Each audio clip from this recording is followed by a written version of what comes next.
அவனை உள்ளன்போடு நினைக்கின்றவர்களுக்கு அவன் துணைவனாயிருப்பான், உயிர் துணைவனாயிருப்பான்.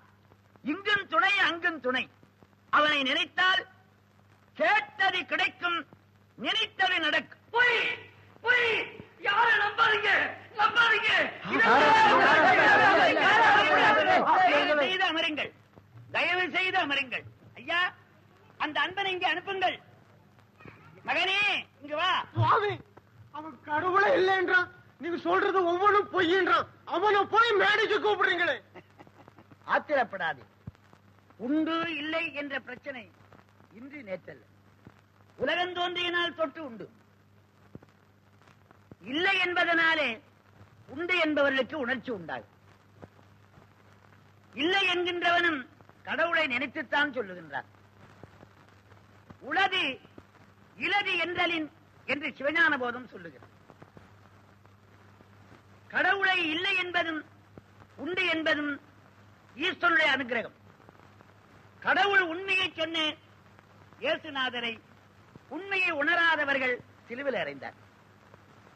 தெய்வத்தை சொல்ல நபிநாயகம் அவர்களை அவருடைய உண்மை அறியாத மற்றவர்கள் அவளை கல்லாலே எரிந்து மெக்காவில் இருந்து மதீனாவுக்கு அனுப்பினார். தெய்வத்தை நினைத்த அப்பர் பெருமானை கல்லிலே கட்டி கடலிலே இட்டார்கள். இதெல்லாம் அன்றைக்கு இன்றைக்கு என்றைக்கு உள்ள பிரச்சனை. இதை பற்றி ஆத்திரப்படக்கூடாது.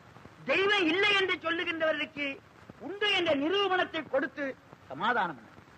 அந்த தொண்டைத்தான் நெடுங்காலமாக நான் செய்து கொண்டு வருகின்றேன். ஆகவே நீ பொறுமையாக, அகிலாண்ட கோடி பிரம்மாண்ட நாயகனை நீ தூக்கி எறிந்தாயா? அப்ப நீ உண்மையான பக்தன் இல்லையோ? நானா நானா நானா உண்மையான பக்தன் இல்ல. காலம் பூராவும் அவனுடைய கோயில்ல மணி அடிச்சு காய்ச்சி போன கைகள்யா இது.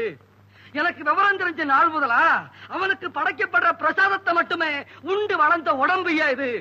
அவருடைய திருநாமத்தை தவிர வேற எதையுமே உச்சரிக்காத நாக்குயா இது. அப்படிப்பட்ட என்ன அவன் அனாதை ஆக்கிட்டான். நியாயமா?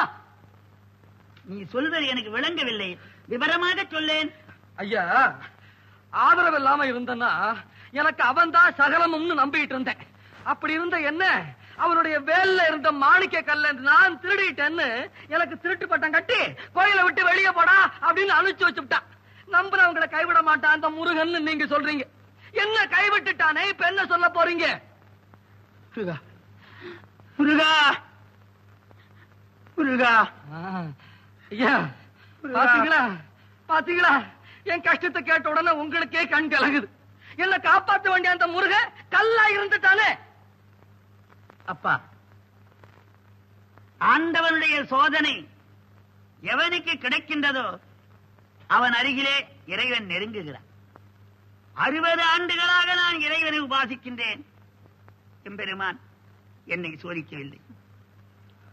சோதனை செய்த மாணவன் தான் மேல் வகுப்புக்கு போகின்றான். தட்டி ராவி எடுத்த தங்கம் அணிகலமாகின்றது. அடித்து தோய்த்த வேட்சி வெண்மையாகின்றது. வளைத்த மூங்கில் பல்லக்கிலே இருக்கிறது. உலகத்திலே சோதனை சாதனையை தரும்.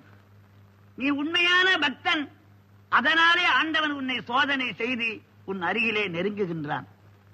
சோதனை நடக்கின்ற பொழுது தைரியமாக இருக்க வேண்டும். இன்னும் நான் சொல்வதை கவனமாக கேள்.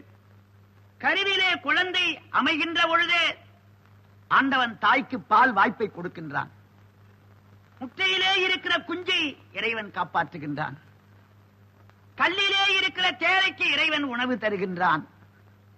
பெற்ற உன்னை கைவிட்டு விடுவானா? நீ உண்மையான அன்பன்.